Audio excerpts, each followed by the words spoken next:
Soyez bénis, la cloche du sabbat retentit de nouveau dans votre cœur, dans votre âme.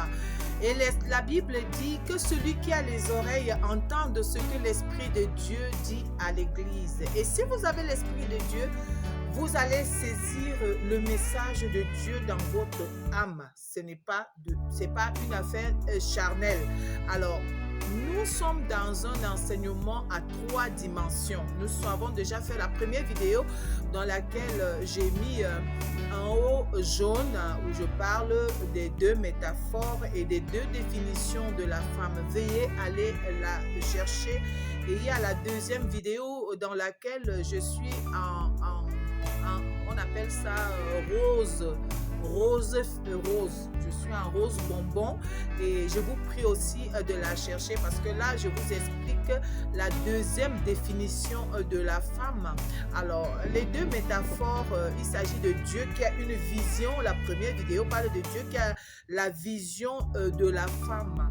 La vision de la femme lorsqu'il crée la femme dans Genèse chapitre 2 verset 18. Pour Dieu, la femme va être la répétitrice qui va rappeler à l'homme les devoirs et les enseignements reçus de Dieu. Et si l'homme ne fait pas cela, la femme elle est là pour ramener l'homme à sa nature de faiblesse. Alors c'est un peu ça. Et puis la deuxième vision de Dieu, c'est que la femme vient briser la solitude. Il y a beaucoup de choses qu'on peut dire dessus. Et la deuxième définition, c'est la définition que donne Adam sur la femme, qui est celle de l'os de mes os et la chair de ma chair. L'os, c'est le domaine spirituel, le domaine fort, le domaine extraordinaire qui parle de la spiritualité, l'élévation, le monde parallèle, le monde spirituel. Et aussi, l'os, ça peut être le domaine obscur ténébreux de la femme. Donc, et lorsque Salomon dit dans Proverbes chapitre 12, au verset 4, il dit que la femme sage, la femme vertueuse est une couronne pour son mari, mais la femme insensée, c'est vraiment comme la carie des eaux, vous voyez. Donc, et puis aujourd'hui, donc, nous allons passer à la 3e dimension. Alors, je vous prie de bien vouloir partager cette vidéo. Et ici, nous sommes la cloche du sabbat, c'est l'église et votre offrande et votre dîme et vos sacrifices, c'est partager et puis de liker et de commenter, pourquoi pas. Alors, nous allons parler de la 3e dimension de la femme. Comment faire pour comprendre la femme? Qui est la femme pour mieux l'entretenir, pour mieux réussir? Sachez-le que la femme est le test par 4, le test mathématique, vous connaissez, pour voir que Dieu a placé auprès de l'homme, pour voir si l'homme est une réussite. Alors, Esther chapitre 2 au verset 12. Ici, la femme, c'est cette toilette. La femme, la Bible dit que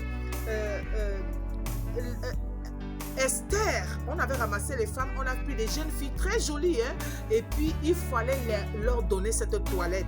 La Bible dit que elles ont été prises en charge pour les laver, pour les nettoyer. Elles étaient nettoyées et elles avaient été nettoyées, autant pour moi, désolé, hein, excusez-moi. Elles avaient été nettoyées, lavées par de l'huile, la myrrhe, les aromates, les parfums. La parfum, c'est le parfum, autant pour moi, excusez-moi, c'est le côté glorieux, c'est le côté mystérieux, c'est le côté royal. C'est le côté royal que la femme donne à l'homme. Les aromates, les huiles essentielles, les huiles qui ont fait briller, illuminer la femme, qui ont donné une clarté de la femme. Elle brille maintenant comme la lune, comme le soleil. C'est le toilettage. La femme a besoin de sa toilette. Je ne critique pas celle qui ne se toilette pas. Il n'y a pas de problème. Mais je vais vous dire, une femme depuis l'origine des temps, et Dieu l'a fait, c'est le côté toilettage. Une femme a besoin de se toiletter. Une femme a besoin d'être lumineuse. Une femme a besoin d'être attirante, d'être bling bling. même si ce n'est pas seulement de ça qu'il s'agit. Elle a besoin, c'est ça sa nature, c'est ce que Dieu a mis. Une femme, c'est le côté le côté de l'homme ou de l'humanité qui doit vendre, c'est elle. Vous voyez, par exemple, pour faire quoi que ce soit, s'il n'y a pas la femme, ça ne passe pas. Ça, c'est le côté de la femme, de la séduction. Elle a donc besoin d'être prise en charge. Elle a besoin de son toilettage. Ne lui empêchez pas ce toilettage. C'est Dieu qui a mis cela. Alors, l'entretien de la femme, c'est quoi? C'est Ézéchiel chapitre 16, au verset 8. La femme, l'homme doit couvrir la femme, elle doit couvrir, on dit couvrir la femme de son pain. La femme a besoin de sécurité. C'est pour cela que la femme a beau être milliardaire, elle a beau être présidente, elle a beau être ministre. Si elle n'a pas l'homme, elle ne se sent pas. La femme a besoin de cette couverture masculine. Elle a besoin de cette couverture. Et c'est vous les hommes, c'est l'homme qui doit lui apporter cette couverture. L'homme doit vêtir la femme de broderie, de grand luxe, de lin, de soie, de chaussures. C'est Ézéchiel chapitre 16 au verset 10.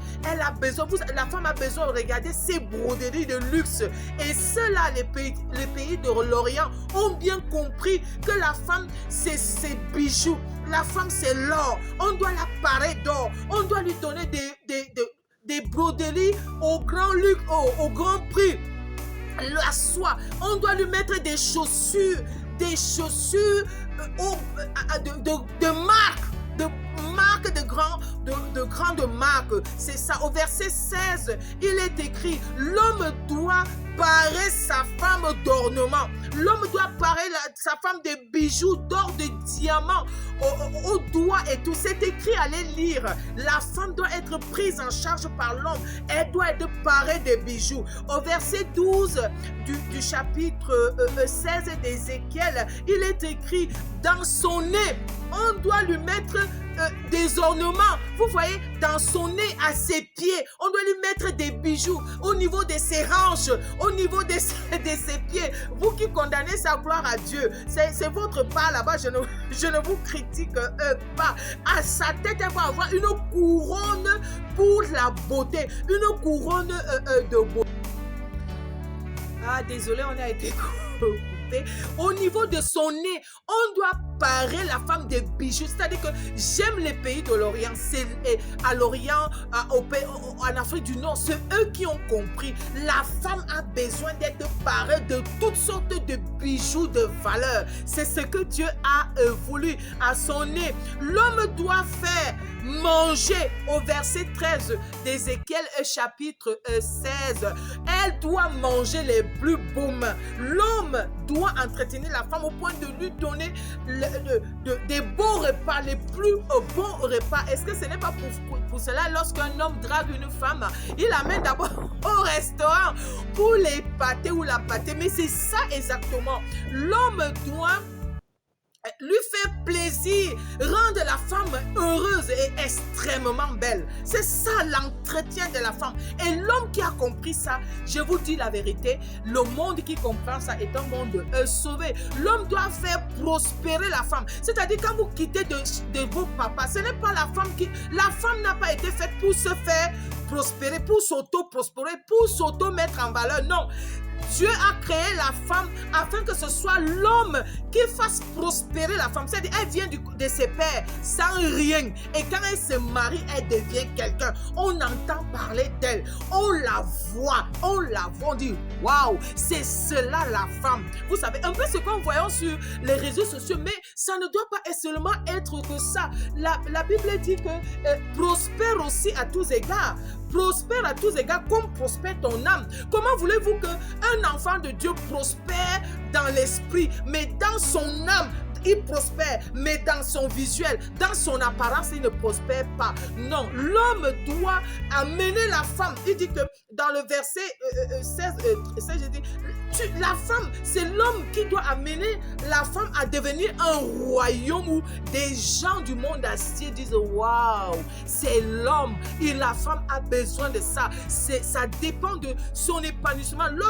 C'est un peu comme si Dieu a créé Adam et lui a donné tout ce que lui a donné. Dieu veut que Adam investisse et réussisse dans les affaires de la femme. Que Adam réussisse à rendre donc maintenant la femme heureuse en investissant sur elle, en lui donnant un royaume. Vous vous rendez compte?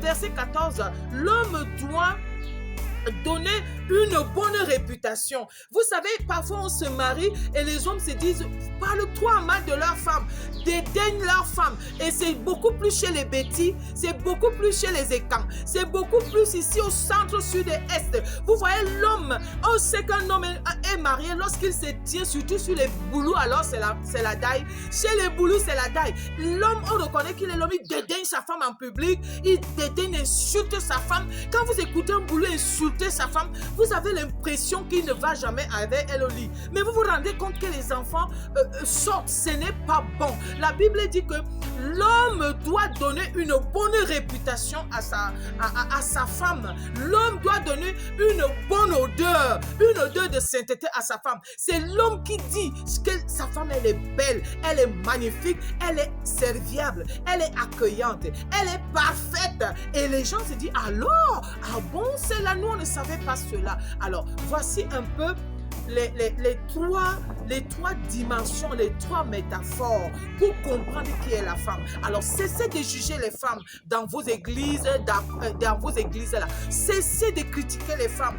Donnons-leur des conseils, donnons-leur la valeur et vous verrez comment les choses vont se passer de manière extraordinaire. Alors, je vous prie de bien vouloir partager cette vidéo et surtout me trouver sur le plateau de la santé spirituelle, la vision 4, les mercredis 21h. Nous sommes en train de parler comment on appelle, de la purification sexuelle masculine. Les hommes ont besoin de se purifier et c'est pour cela que les hommes traînent beaucoup d'entités dans leur vie sexuelle parce qu'on ne leur a jamais appris à prendre soin spirituellement, sexuellement d'eux-mêmes. Alors prenez soin de vous et surtout soyez bénis.